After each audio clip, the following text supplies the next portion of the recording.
Hi friends, welcome to my channel Rekha's Happy Trends. இந்த வீடியோவில் கொத்தவரங்காய் பொரியல் ஈஸியாக எப்படி செய்யலான்றதை பார்க்கலாம்.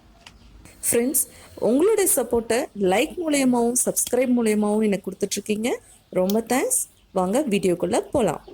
கொத்தவரங்காவை நல்லா தண்ணியில் வாஷ் பண்ணிவிட்டு மேலே இருக்கிற எண்டையும் கீழே இருக்கிற எண்டையும் கட் பண்ணிவிட்டு இது போல் சாப் பண்ணிக்கோங்க. இப்போது குக்கரில் 3 டீஸ்பூன் கடலைப்பருப்பு சேர்த்துக்கிறேன். இதில் தண்ணி கொஞ்சம் ஊற்றிட்டு 1 கப் அரிஞ்சு வச்சுருக்கேன். இதை நம்ம இதில் போட்டுக்கலாம்.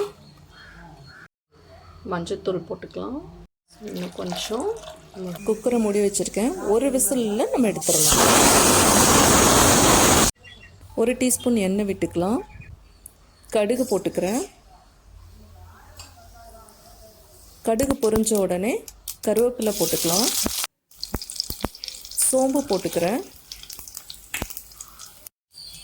பூண்டு 2 நசுக்கி வச்சது போட்டுக்கலாம்.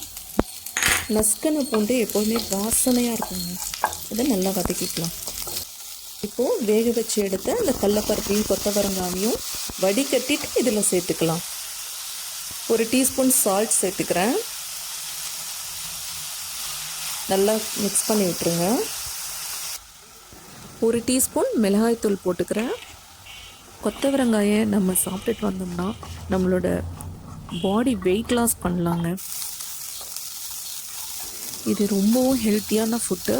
ஸோ நம்ம வீக்லி ஒன்ஸ் நம்ம அதை சாப்பிட்டுட்டு வரலாம். லாஸ்ட்டாக தேங்காய் திருவி இருக்கேன். இதை நம்ம சேர்த்துட்டு வதக்கிக்கலாம்.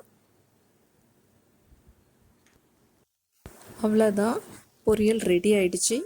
ரொம்பவும் டேஸ்ட்டாக இருக்குங்க. ட்ரை பண்ணி பார்த்துட்டு கமெண்ட் பண்ணுங்கள். இந்த வீடியோ பிடிச்சிருந்தா லைக் பண்ணுங்கள், ஷேர் பண்ணுங்கள், சப்ஸ்கிரைப் பண்ணுங்கள், பக்கத்தில் இருக்கிற பெல் பட்டனை ப்ரெஸ் பண்ணுங்கள்.